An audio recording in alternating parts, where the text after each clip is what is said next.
पूर गांव में कौशिक और तनु नाम के दो दोस्त रहते थे। कौशिक बहुत ही मेहनती था, लेकिन तनु कोई भी काम नहीं करता था और सब कुछ भगवान के भरोसे छोड़कर बैठ जाता था। एक दिन की बात है। अरे भाई, अब तो परिवार भी बढ़ रहा है, अब उनके लिए घर बनाना पड़ेगा। अरे हाँ यार, कहता तो सही रहा है, लेकिन करे क्या। भाई एक काम करते हैं, एक जमीन ले लेते हैं और उस जमीन पर खेती करते हैं। अनाज का अनाज भी होगा और फायदा भी होगा। अरे हाँ भाई, तो सही कह रहा है। अरे चल साहूकार सुमित के पास चलते हैं और जमीन का भाव पता करते हैं। दोनों मिलकर सुमित के पास चलते हैं। अरे सुमित जी, हमें 2 बीघा जमीन खरीदनी है। अरे तो खरीद लो। अरे हमने कब मना किया है, जमीन खरीदने के लिए पैसे लाए हो क्या? अरे साहूकार जी, अभी तो हम बस जमीन देखने और जमीन का दाम पूछने के लिए आए हैं। अरे सुमित जी, क्या दाम है? बस 2000 रुपए में मिल जाएगी जमीन। अरे सुमित जी, बहुत ही महंगी है ये जमीन तो। अगर महंगी है तो कहीं और से ले लो। अरे चलो चलो, अब जाओ यहाँ से। सुमित की ये बात सुनकर दोनों ही मायूस हो जाते हैं और दोनों ही वहाँ से वापस आ जाते हैं। अरे तनु, जमीन तो बहुत ही महंगी है, अब क्या करेंगे हम? अरे इतना पैसा तो है ही नहीं। ऐसा कर सकते हैं, दोनों पैसे मिलाकर उस जमीन को ले लेते हैं और दोनों ही मेहनत करेंगे और फिर जो भी फायदा होगा वो दोनों बराबर बांट लेंगे। अरे हाँ यार, सही कह रहा है तू, सही कहते हैं। अरे ठीक है, तो फिर कल चलते हैं। हाँ। अगले दिन सुबह दोनों दोस्त जाते हैं और सुमित से वो जमीन खरीद लेते हैं। अरे अब सब ठीक हो जाएगा, बस अब जमकर मेहनत करनी है। अरे तो चिंता मत कर, भगवान सब कुछ अच्छा करेंगे। अरे क्यों ना हम आज से ही काम पर लग जाए। अरे एक काम करो, तुम जाओ, मैं भगवान से प्रार्थना करके आता हूँ। हाँ। वो सीख जाता है और खेतों को जोतने लगता है। इधर तनु भगवान की पूजा करने लगता है और शाम को जब कौशिक वापस आ रहा होता है तो वो उससे कहता है, अरे कौशिक, तू चिंता मत कर, हमारी फसल बहुत ही अच्छी होगी। अरे हाँ, आज मैंने पूरे खेतों को जोत दिया है, बस अब उसमें बीज बोना है। अरे चल जा, तू भी आराम कर ले, मैं भी फिर कर लेता हूँ। दोनों ही अपने अपने घर जाते हैं और घर जाकर सो जाते हैं। और अगले दिन कौशिक तनु के घर जाता है। अरे चल तनु, बाजार जाते हैं और बाजार से बीज लाते हैं। तुम जाओ, मैं अभी पूजा कर रहा हूँ, मैं तुम्हें खेतों पर ही मिलूंगा। कौशिक बाजार जाता है और बीज लेकर वापस खेत पर आ जाता है, लेकिन उसे तनु वहाँ पर नहीं मिलता और वो बीज बोकर वापस आता है और आकर तनु से पूछता है, अरे भाई, तुम खेतों पर क्यों नहीं आए? अरे भाई, वो मैं भगवान की पूजा कर रहा था। तनु इसी तरह भगवान की पूजा करता रहता था और कौशिक खेतों में मेहनत करता रहता था। बहुत ही दिन बीत गए और खेतों में बहुत ही अच्छी फसल हुई। इतनी अच्छी फसल देखकर दोनों ही बहुत ही खुश हुए। अरे वाह वाह वाह, कितनी अच्छी फसल हुई है। सब भगवान की देन है। अरे तुम एक काम करो, आज से ही कटाई शुरू कर दो।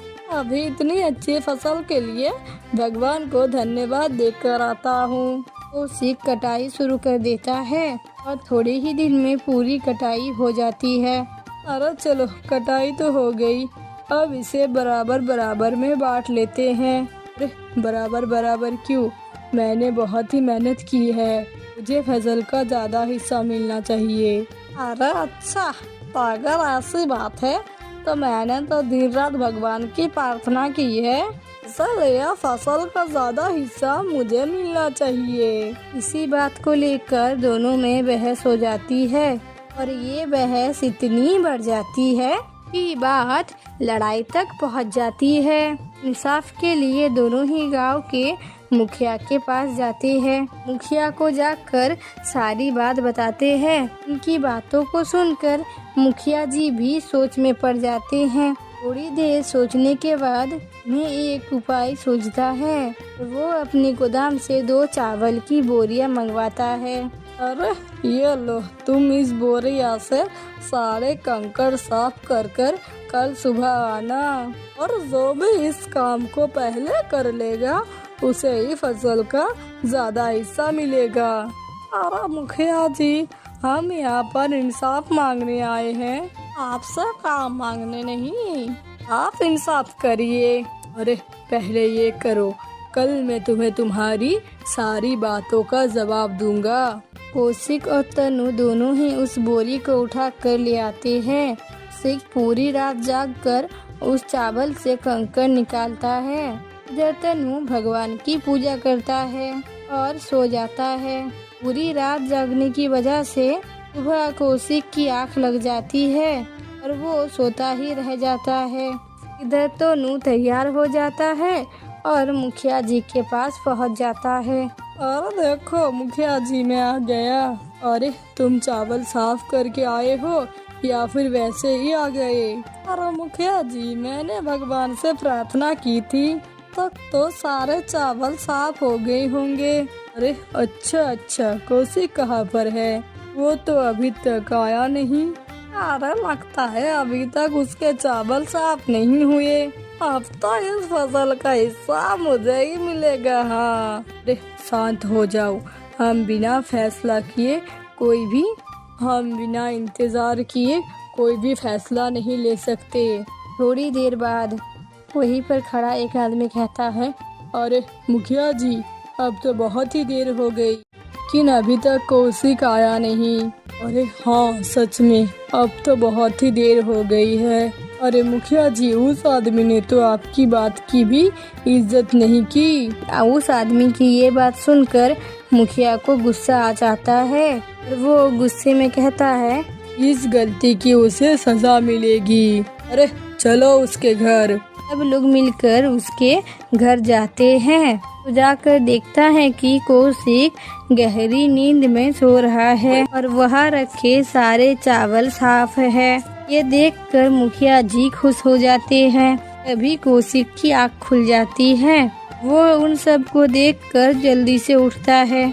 अरे मुखिया जी, मुझे माफ कर दो, मैंने पूरी रात चावल साफ किए थे, इसी वजह से मेरी आँख लग गई और मुझे पता ही नहीं चला कि मैं कब सो गया।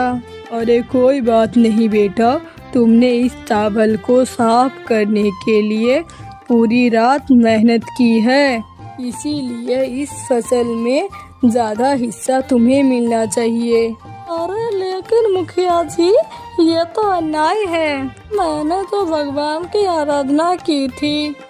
जाओ जाकर देखो, तुम्हारे चावल साफ हुए हैं। तनु भागा जाता है। इधर कौशिक की मेहनत को देखकर मुखिया जी खुश हो जाते हैं। थोड़ी ही देर में तनु वहाँ पर आता है। तनु को देखकर मुखिया जी कहते हैं, अरे क्या हुआ तनु? अरे मुखिया जी, चावल तो साफ नहीं हुए हैं, लेकिन मैंने तो भगवान की इतनी प्रार्थना की, फिर उन्होंने मेरे साथ ऐसा क्यों किया? अरे तनु, भगवान भी उन्हीं की मदद करता है जो मेहनत करते हैं। तनु को मुखिया जी की बात बहुत ही अच्छी तरह से समझ आ चुकी थी। अब वो भगवान के प्रार्थना के साथ साथ मेहनत भी करने लगा।